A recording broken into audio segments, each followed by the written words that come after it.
Es un relato bastante familiar, quizás para la mayoría de nosotros, o quizás no, no lo sé, pero bueno.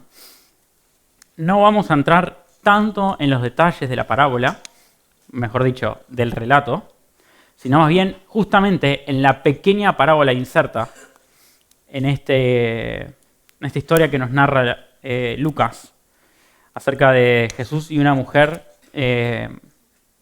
pecadora, como es descrita, o al menos definida así por quienes están juntos con ellos. Dice el verso 36 del capítulo 7, uno de los fariseos invitó a Jesús a cenar, así que Jesús fue a su casa y se sentó a comer. Cuando cierta mujer de mala vida, dice esta versión, que vivía en la ciudad se enteró de que Jesús estaba comiendo allí, llevó un hermoso frasco de alabastro lleno de un costoso perfume.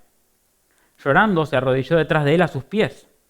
Sus lágrimas cayeron sobre los pies de Jesús y ella los secó con sus cabellos. No cesaba de besarles los pies y les ponía perfume. Cuando el fariseo que lo había invitado vio esto, dijo para sí, si este hombre fuera profeta, sabría qué tipo de mujer lo está tocando. Y añade con exclamaciones, es una pecadora.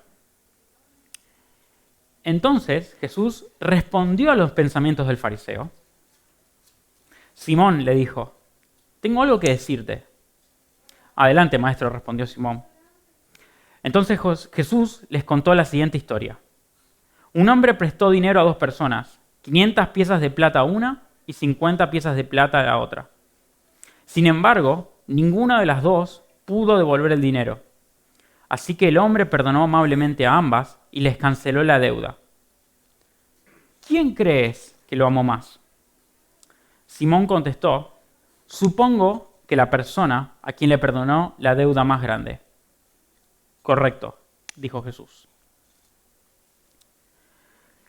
Hay una cualidad distintiva en los evangelios, pero especialmente en la persona de Jesús y en sus enseñanzas, y es que todas ellas, o la gran mayoría de ellas, mejor dicho, tienen una cualidad específica, una distinción, y es que Jesús permanentemente está enseñando en parábolas. Hay escenarios y situaciones en las que Él explica explícitamente lo que quiere comunicar de parte de Dios, pero en la gran mayoría de los casos lo que encontramos son parábolas. Y normalmente, al menos a mí, se me ha enseñado de que Jesús emplea parábolas porque son mecanismos eficientes a la hora de comunicar una verdad, digamos, celestial, espiritual, profunda, pónganle el título que quieran. ¿Por qué? Porque las parábolas lo que hacen es emplear una historia cotidiana, sencilla, familiar para el oyente y de esa forma comunicar una verdad espiritual con una verdad, digamos, terrenal o una historia terrenal y así dar claridad, ejemplificar de alguna manera. Sin embargo, no es lo mismo enseñar por medio de parábolas que dar un ejemplo. ¿Por qué? Porque las parábolas de Jesús tienen un elemento, vamos a decir, misterioso, secreto, y es que no todos sus oyentes comprendieron sus parábolas. Y esto para mí era en cierta medida contradictorio, porque digo, parece que Jesús intencionalmente quisiera que la gente no lo entienda. Parece que Jesús, en cierta medida, en lugar de aclarar sobre lo oscuro, está oscureciendo más. En el famoso capítulo 13 de Mateo, que es el capítulo de las parábolas, allí, si no me recuerdo mal, se recogen 9 parábolas. Al comienzo de ella, Jesús comienza diciendo, había una vez un sembrador que sembraba por el camino. Ah, claro, obviamente, ¿no? Es lo que hacen los sembradores, siembran. Una semilla cae aquí, aquí, aquí, aquí. Vale, eso es toda la parábola. Una dio fruto, otra cayó entre las rocas, otro en la arena y otro junto al camino. ¿Y qué hacemos con esto? Tal es así que llegan sus discípulos y les preguntan, Maestro, ¿por qué les hablas en parábolas? Permítame que les traduzca. Señor, hay una multitud que ha venido a oír tus enseñanzas y nadie entiende absolutamente nada de lo que estás diciendo.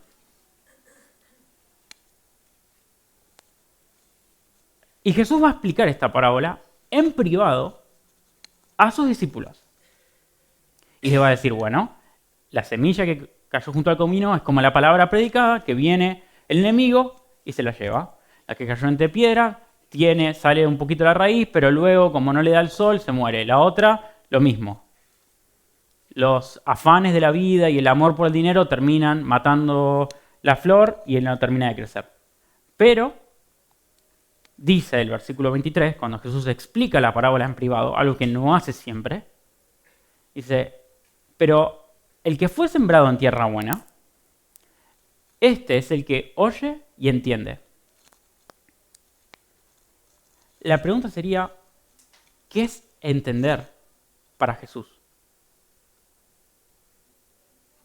Si cualquiera hoy abre la Biblia, lee la parábola de Mateo 13, primero lee la narración de esta historia, y unos 7 versículos después encuentra la descripción detallada de Jesús, el comentario exegético por excelencia de esa parábola, va a decir, bueno, pues la entiendo, claro.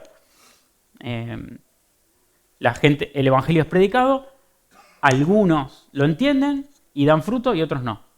Vale, genial. Pero precisamente, ¿qué es entender en este contexto? Porque no hace falta tener un master degree en exégesis y hermenéutica para saber de que, bueno, esto es lo que quiere comunicar Jesús, de que no muchos, al escuchar la palabra, la reciben y permiten que dé fruto. Entonces, lo que me gustaría que hoy pensemos un poco es precisamente qué es entender. La Biblia es una gran historia. Piensen que la palabra Biblia en realidad es un vocablo que significa una biblioteca, es un conjunto de libros. Por lo tanto, la Biblia es una gran historia compuesta de pequeñas historias. Si quieren, no es exactamente así, pero para que se entienda la idea. Compuesta por 66 pequeñas historias. Pero todas ellas completan con sus diferentes voces, matices, géneros literarios, etcétera, etcétera, completan una metanarrativa, algo que Nico habló el domingo pasado. Hay una historia principal que se va construyendo capítulo a capítulo, temporada a temporada, de la gran historia de la Biblia. Y las parábolas, en cierta medida, funcionan de esta manera. Estas historias son, si queremos, una versión en miniatura, son una expresión a través de personajes como Abraham, como Jacob, como Isaac, como el Éxodo, como los jueces, como los reyes. Son pequeñas historias y versiones que están evocando hacia una historia más grande, que cuando uno las ve con el plano total, dice, ahora entiendo cómo todas estas piezas se van conectando entre sí. Y por eso no me sorprende ahora que Jesús hable en parábolas, porque sigue la misma línea, en cierta medida, que comenzó a trabajar desde el Génesis. Ahora bien, yo quisiera dedicar unos 5 minutitos a entender un poquitito cómo funciona la interpretación de la Biblia. O mejor dicho, cómo funciona toda interpretación. Y voy a hacerlo lo más sencillo y práctico posible.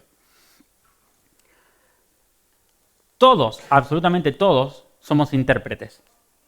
Esta palabra hermenéutica que estamos empleando se puede aplicar a nosotros.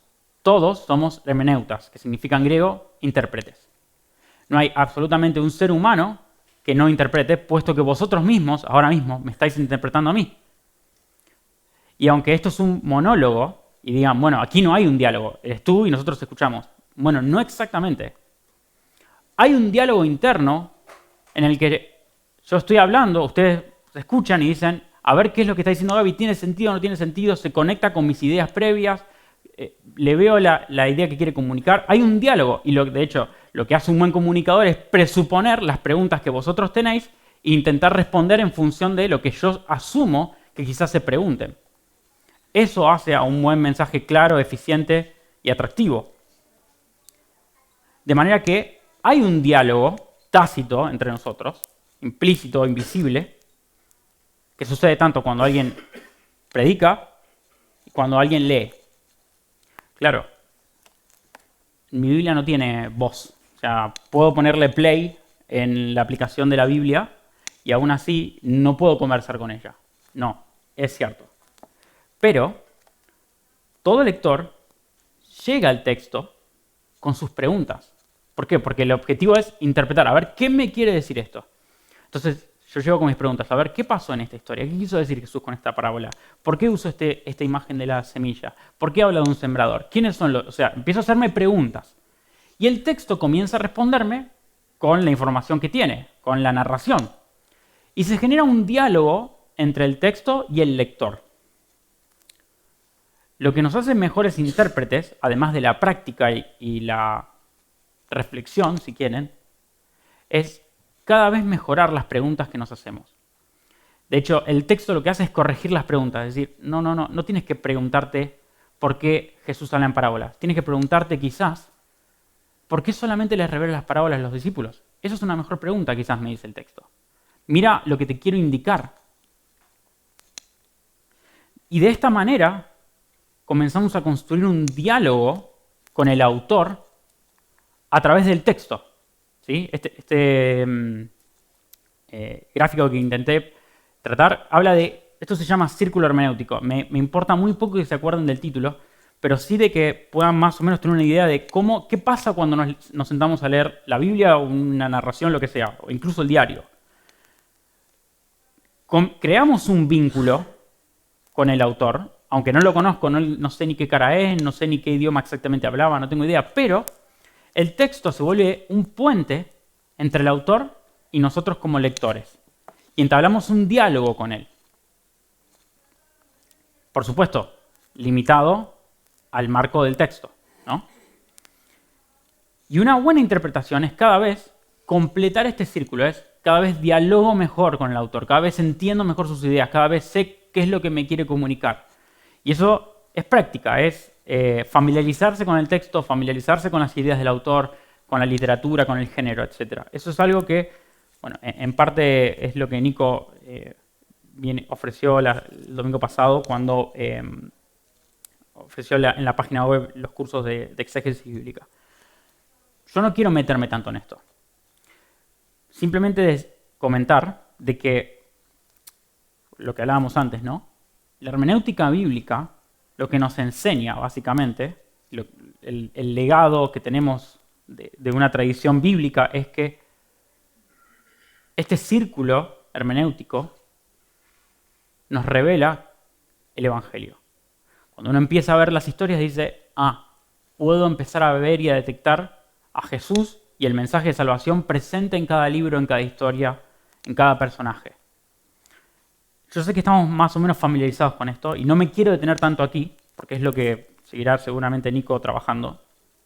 A mí me gustaría ver otra faceta de esta relación, y es qué pasa cuando nos sumergimos en el texto y buscamos que este texto sea relevante para nosotros.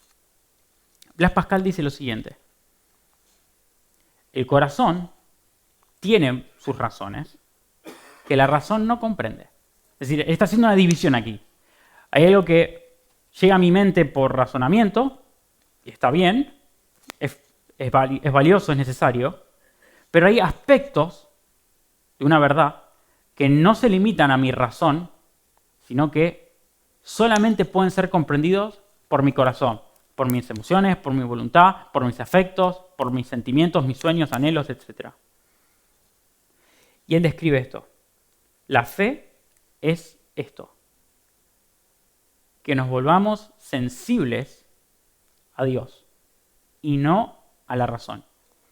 Y tú dirás, bueno, entonces, Gaby, ¿esto no quiere decir de que ser cristiano significa apagar mi cerebro y solamente creer por fe? Te puedo asegurar que no. Primero porque Blaise Pascal fue un genio matemático del siglo XVII, al cual le debemos mucho en la actualidad. Y es alguien que está luchando en una generación que está creciendo en el escepticismo y en despojar a Dios de la creación y decir, está todo bien con la ciencia, me encanta, yo vivo, soy matemático, dice Pascal. Está bien. Pero hay cosas que no comprende la razón y que solamente se acceden a través del corazón. Pensemos en esto. Vamos a volver ahora a Lucas 7. Y quiero que piensen en los versículos de la parábola, ¿sí?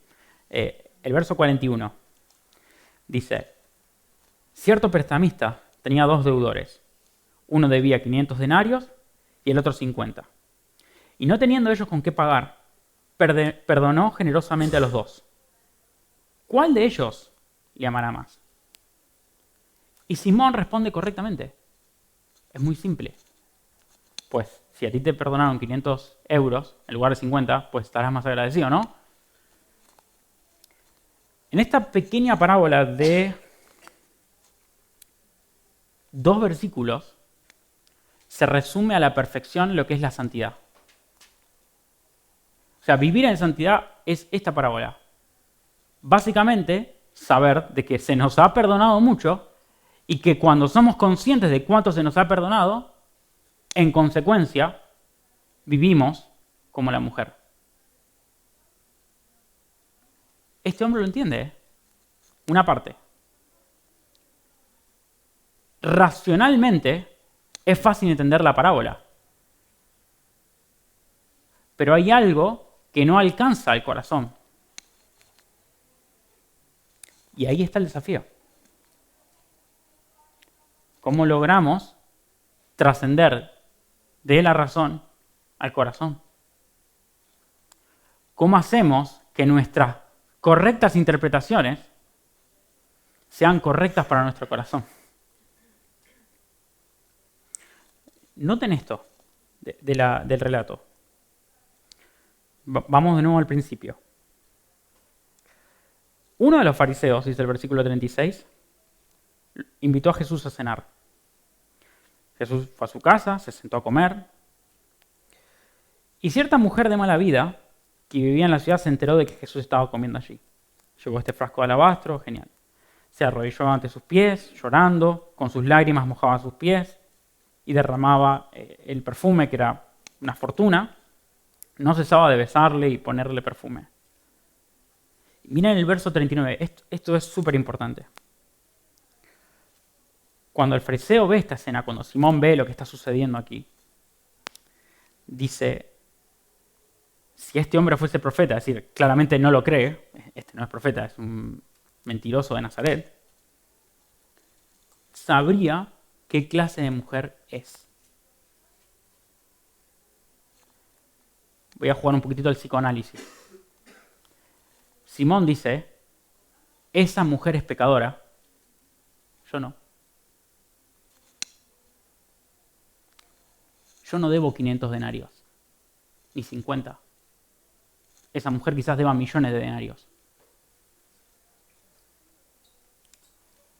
Hay algo que hace una hermenéutica, voy a llamarle espiritual o sobrenatural, que no solo nos permite comprender el texto, sino que nos permite comprendernos a nosotros mismos.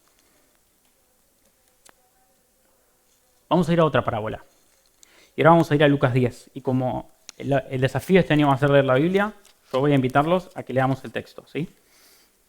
Lucas, capítulo 10, desde el verso 25, tenemos otro relato muy conocido. Y es precisamente el de el buen samaritano. Dice así, Lucas 10, desde el verso 25. Cierto día, un experto en la ley religiosa se levantó para probar a Jesús con la siguiente pregunta. Maestro, ¿qué debo hacer para heredar la vida eterna? Y Jesús le contesta, ¿qué dice la ley? Y miren lo que le pregunta. ¿Cómo lo interpretas? El hombre contestó, ama al Señor tu Dios con todo tu corazón, con toda tu alma, con toda tu fuerza y con toda tu mente, y ama a tu prójimo como a ti mismo. ¿Qué le responde Jesús? Genial. La razón lo llevas 10 puntos. Verso 29. El hombre quería justificar sus acciones, entonces le pregunta a Jesús, ¿quién es mi prójimo? Y Jesús no le da una clase de moral, le cuenta una parábola. ¿Por qué le cuenta una parábola? Porque no es más fácil decirle, no, lo que tú tienes que hacer es esto, no. Va a contar una parábola y le va a decir, quiero que pienses tú en esto, a ver, tú que eres un experto en la ley, vamos a pensar juntos. Y le dice, Un hombre judío bajaba de Jerusalén a Jericó y fue atacado por ladrones. Le quitaron la ropa, le pegaron, lo dejaron medio muerto al costado del camino. Un sacerdote pasa por allí de casualidad, pero al ver al hombre, cruza al otro lado y huye. Un ayudante del templo pasa por allí y lo ve tirado, pero también siguió por el otro lado. Entonces pasa un samaritano, despreciado, y cuando vio al hombre, sintió compasión por él. Se le acercó y le alivió las heridas con vino y aceite de oliva y se las vendó. Luego subió el hombre a un alojamiento en su propio burro, lo llevó hasta un alojamiento donde cuidó de él. Al día siguiente le dio 2 monedas de plata al encargado de la posada y le dijo: cuida de este hombre, si los gastos superan esta cantidad, te pagaré la diferencia la próxima vez que pase por aquí. Ahora bien, ¿cuál de estos 3, le pregunta Jesús, te parece que él fue el prójimo de este hombre atacado por los bandidos? Perdón que me olvidé de pasar la diapositiva. Y la respuesta que él da es, miren, aquel que se compadeció de este hombre robado. Excelente, experto de la ley. 10 puntos. Has aprobado hermenéuticas y exégesis bíblica. Sin embargo, hay algo que está ocultando el texto. O mejor dicho, no está ocultando, lo está dejando sobre la mesa. Pasa que quizás si no estamos tan metidos en la cultura no lo vemos. Y es, este judío le da asco decir de que el mejor de los 3 es un samaritano. Asco le da decir de que entre los 3 la historia es horrible para él. ¿Cómo? Ni un ayudante del templo, ni un sacerdote judíos no van a cumplir la ley.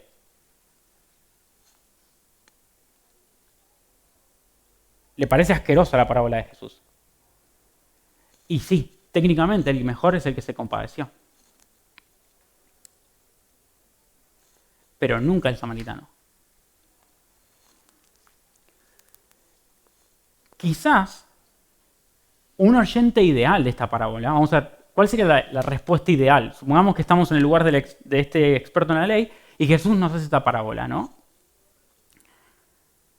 Quizás la respuesta ideal sería, por ejemplo, yo soy aquel hombre atacado, o esa mujer atacada, y he sido rescatado por Cristo, quien me cargó a sus hombros, me llevó a su posada, pagó por mí la deuda, ha sido generoso y hoy he sido sanado gracias a él. Eso podría ser quizás una potencial interpretación y verme identificado en el texto.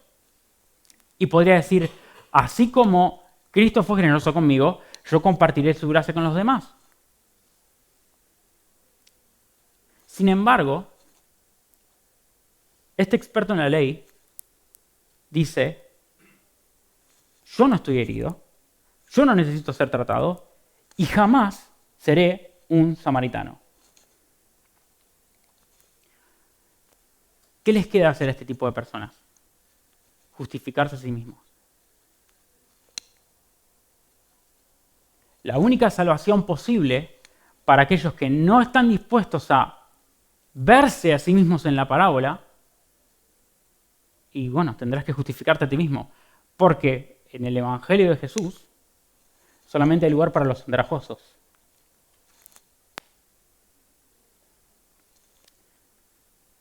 Es decir, en este escenario, estoy pensando por ejemplo en Mateo 10, que dice, Jesús está cenando en casa de Leví con republicanos y cobradores de impuestos, y los fariseos le dicen, pero ¿por qué le dicen a sus discípulos? Porque ni siquiera se lo dicen a Jesús. ¿Por qué vuestro maestro come y se reúne en fiestas con los publicanos? Y Jesús, al oír esto, se levanta y dice, ¿de qué están hablando? A ver, cuénteme a ver. Y la respuesta de Jesús es, pues porque yo vine a salvar a los que están enfermos, no a los que están sanos. La pregunta, al escuchar esta mini parábola de Mateo 10 es, ¿y yo quién soy?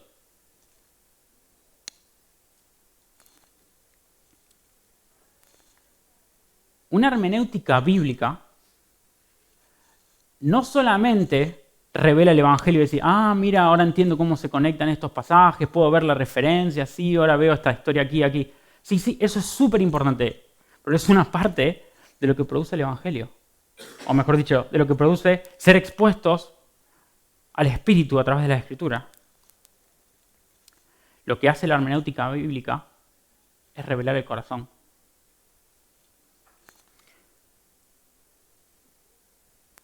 Nosotros nos acercamos al texto para comprenderlo, y lo que termina sucediendo es que el texto nos comprende a nosotros. Y por eso, yo puse aquí la imagen, la Biblia se vuelve un espejo. Y ahí me dice, mira Gaby, este es Cristo y este eres tú. ¿Qué piensas hacer al respecto? ¿Cuál es tu respuesta? ¿Con quién te identificas a lo largo de toda la Biblia? ¿Quién eres?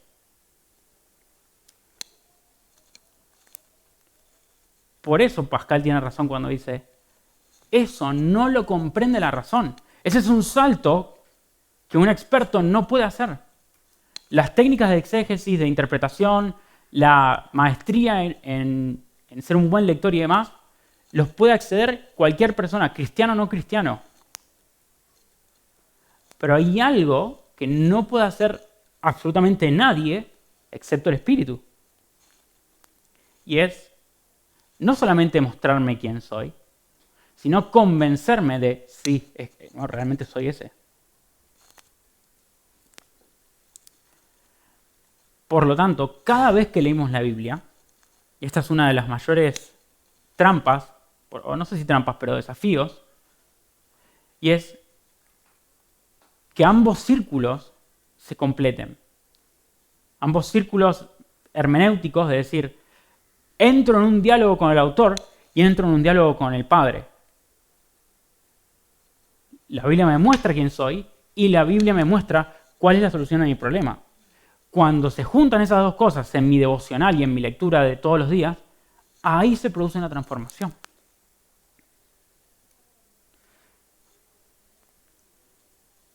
Una buena lectura de la Biblia produce exactamente esto.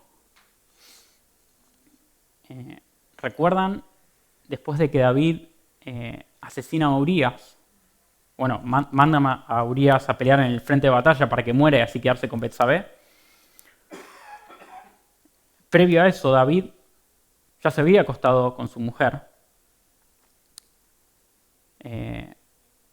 Había quedado embarazada. Entonces tiene que ingeniarse esta trampa, ¿no? Para que no salte a la luz su pecado. Y si pensamos es, desde que la ve en el balcón, la codicia, lo manda a la batalla Urías. No sé si recuerdan que el primero Urías no muere, vuelve entero. Este tipo no muere nunca. Entonces lo mando de nuevo hasta que muere. Me caso con ella. ¿Cuánto pasó? 1 año, probablemente. En todo este tiempo David nunca dijo, o al menos la Biblia no lo expresa, de decir, yo no soy mala persona. Yo soy un rey. Y viene Natán, ¿y qué le cuenta? Una parábola le cuenta. No le dice, eres un pecador y te vas a pudrir en el infierno. No, le cuenta una parábola. Y es tal la indignación de David al escuchar esta parábola. O sea, ¿cómo puede pasar esto? Bueno, te presento, eres tú.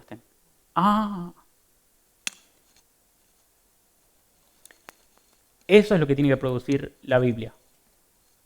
Eso, en términos de Mateo 13, es entender y dar fruto. A 30, a 60 y a 100. Esto es.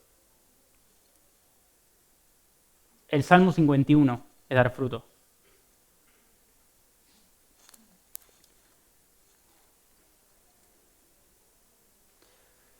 Una hermenéutica bíblica no solo comprende las implicaciones del texto, sino que nos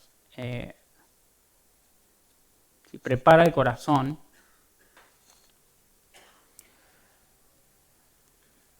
para vernos en cierta medida y decir, esta no es la historia de un hijo pródigo, esta es mi historia. Esta no es la historia de Abraham, esta es mi historia. No es la historia de pescadores randoms que viven en Galilea, No es la historia de un salmista que escribe atormentado porque siente que la vida se le acaba. Por cierto, nota a pie de página. ¿Saben cuál es el libro más leído de toda la Biblia? Los Salmos. ¿Saben por qué? No hace falta ninguna regla hermenéutica para entender los Salmos.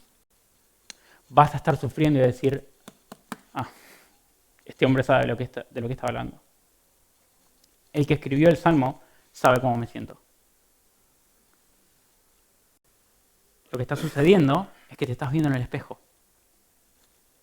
Por eso es tan lindo leer los Salmos, o a veces al menos empático, decir, no soy el único al que dice, Señor, ¿por qué escondes de mí tu rostro?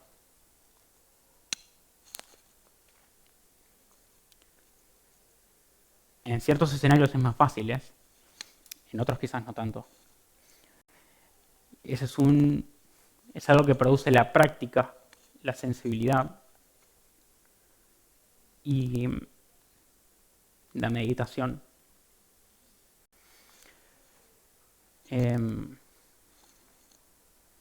se me murió, me parece. Se los leo, no importa.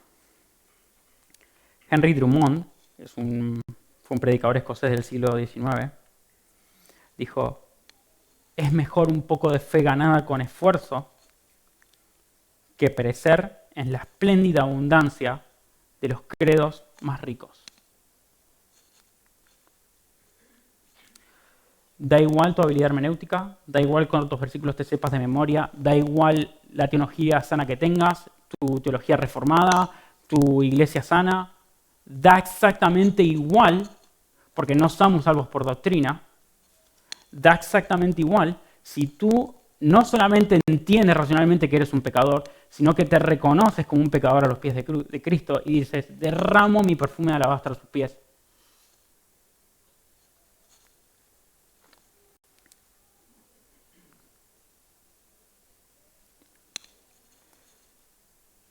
La hermenéutica bíblica que da fruto es la que aparece en Lucas 5:8. Si quieren pueden acompañarme.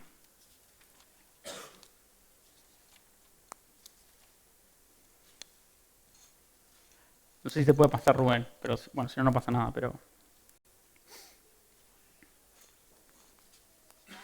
El capítulo 5 de Lucas nos presenta la pesca milagrosa. Jesús está enseñando a un grupo de personas que están reunidas en la playa, ahí en la costa del mar de Galilea. Y Pedro, que está en ese grupo porque acaba de salir de pescar, estuvo toda la madrugada pescando, llega agotado a la costa, resignado. Y Jesús, al cabo de terminar las enseñanzas, le dice, Pedro, ¿por qué no echas la red por ahí? Y dice, lo hago porque eres tú, porque sinceramente esto no funciona, ¿no? Ya conocen la historia, ¿no? O sea, tienen que venir gente de otra barca a ayudarlos porque se hundía el barco por la cantidad de peces. Y la reacción de Pedro, al entender, este es el Cristo, es esta. 5:8. Cuando Simón Pedro se dio cuenta de lo que había sucedido, cayó de rodillas delante de Jesús y le dijo, qué irónico esto, Señor, por favor, aléjate de mí, soy un hombre tan pecador. Y es irónico porque va a los pies de Jesús y le dice, aléjate de mí, lo cual no tiene mucho sentido. Pero la hermenéutica espiritual dice, eres un hombre pecador, pero fuera de mí no tienes sitio.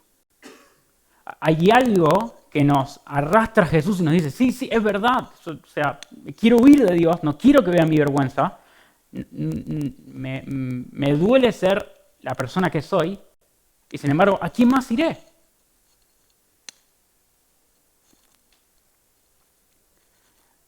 No es cargar de culpa al lector, no es bajar la moral.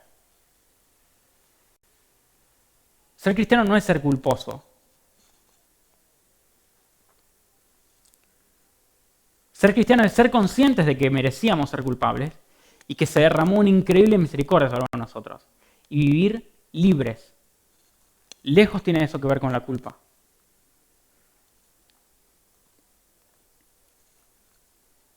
entender el Evangelio es saber de que somos recibidos de vuelta en casa. De que, como dice otra parábola, cuando nadie nos contrata, al final del día, el dueño de la finca viene y me dice, ven, hay trabajo para ti, súbete, eres pescador de hombres. Les dejo una tarea, si les gustan leer las parábolas. No hay una sola parábola de Jesús que no nos invite a identificarnos con ella.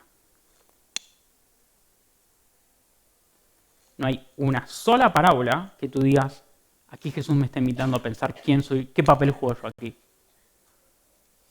¿Qué soy? ¿Trigo o cizaña? ¿Mayor o menor? Elijo. ¿Soy de los peces buenos o de los malos? Cuando cae el sol sobre justos y malos, ¿en qué grupo pertenezco? Piénsenlo, tienen 4 evangelios para divertirse, buscando parábolas.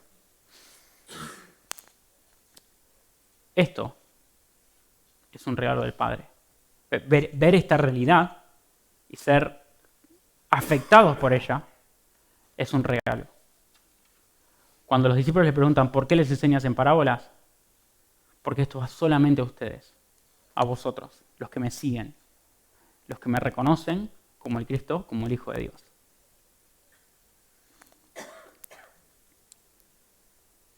Esta multitud, por más de que les hable, no me escuchan. Por más de que oyen, no me entienden. Por eso les hablo en parábolas. Porque el reino está escondido. Y solamente lo adquieren aquellos que venden todo para obtener la perla. Brennan Manning, por cierto, el autor de este hermoso libro, dice: tenemos el poder de creer cuando otros niegan, de tener esperanza cuando otros desesperan, de amar cuando otros hieren. Esto y otras tantas cosas son un regalo de Dios. Incluso hasta nuestra fidelidad a Él es un regalo de su parte. Como dice San Agustín de Hipona, si nos volvemos a Dios, eso en sí mismo es un regalo.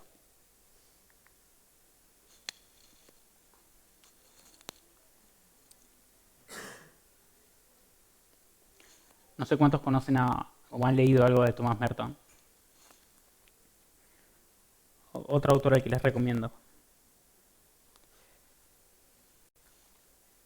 Esta experiencia de interpretación bíblica no es un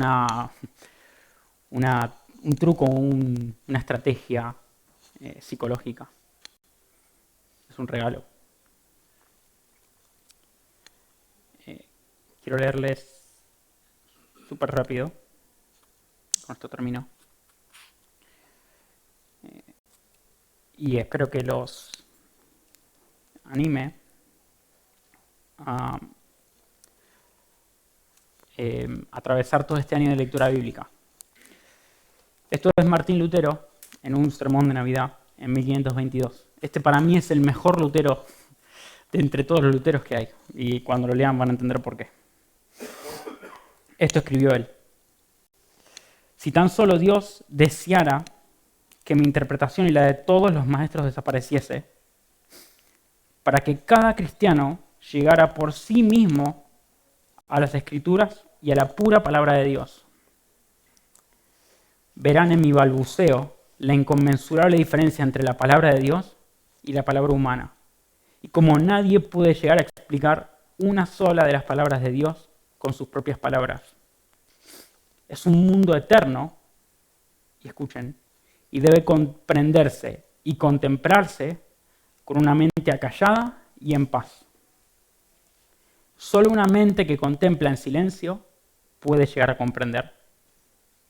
Para quien pudiera lograr esto, sin comentario ni interpretación, mis comentarios y los de todos los demás no serían de utilidad alguna, sino un mero obstáculo.